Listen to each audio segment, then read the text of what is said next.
Here is a plate on a bench in a kitchen in this valley. Tonight, ordinary. I am going to show you where it came from. Not the story you tell at the table, the actual road. So we are going to run it backward, all the way back. Are you ready? 95% and more of what this city eats was never grown on me. It comes from Sydney and further. It arrives by truck down 4 roads because that is how many roads reach me. The government's own word for what that makes this city is vulnerable. Meat travels 415 kilometers to be processed before it comes home to a plate. Dairy, 340. This is the bush capital.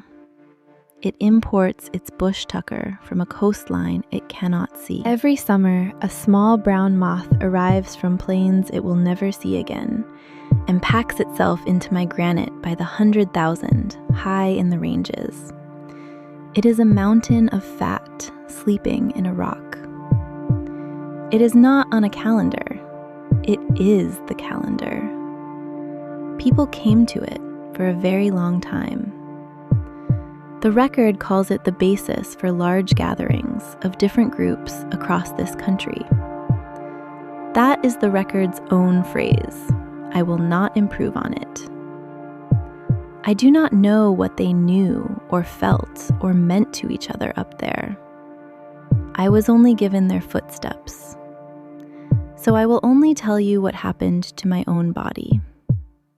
In 2021, this moth was added to the world's list of endangered species.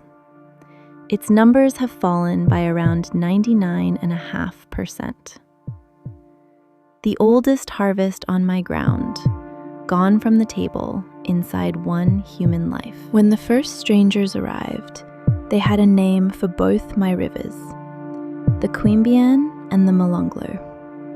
They called them the Fish River.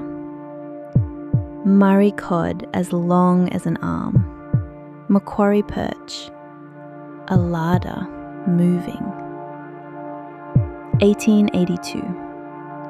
Upstream at my headwaters, a mining town opens at Captain's Flat. Tailings collapse into my water more than once through the 1930s, the 40s, the 50s. Willows crowd my banks. Weirs block the crossing. By the 1960s, my cod are all but gone. I was a larder. Then I was a drain. 1883. A mill opens on my river flat in Queanbeyan, brick on brick, built for a man named Byrnes. 2 men, 40 bags of flour a day. My own wheat milled on my own ground. 1887, the railway reaches this town, and Sydney flour arrives, cheaper than mine could ever be milled.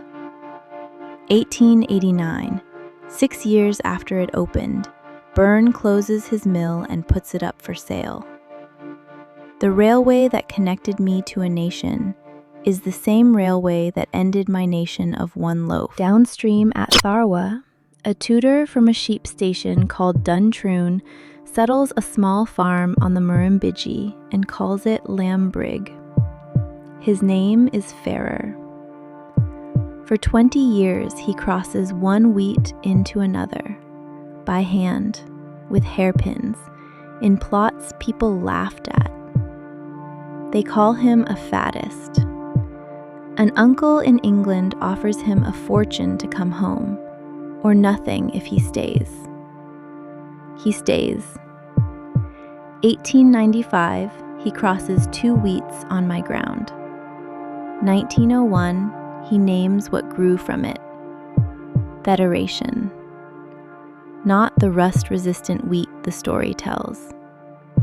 It escaped the rust. Matured early, got its harvest in before the disease could take it. a quieter kind of cleverness. Within 20 years, it drives a forward increase in a nation's wheat. Federation fed a continent. It did not feed Queanbeyan. By then, Queanbeyan was buying its flour from Sydney too. My soil is old and thin and naturally acid. 280 million years will do that. So in the last century, this became the paddock where a nation learned to fix it. Clover, superphosphate. Fertility, manufactured, at a station built for that purpose on my own ground. It worked.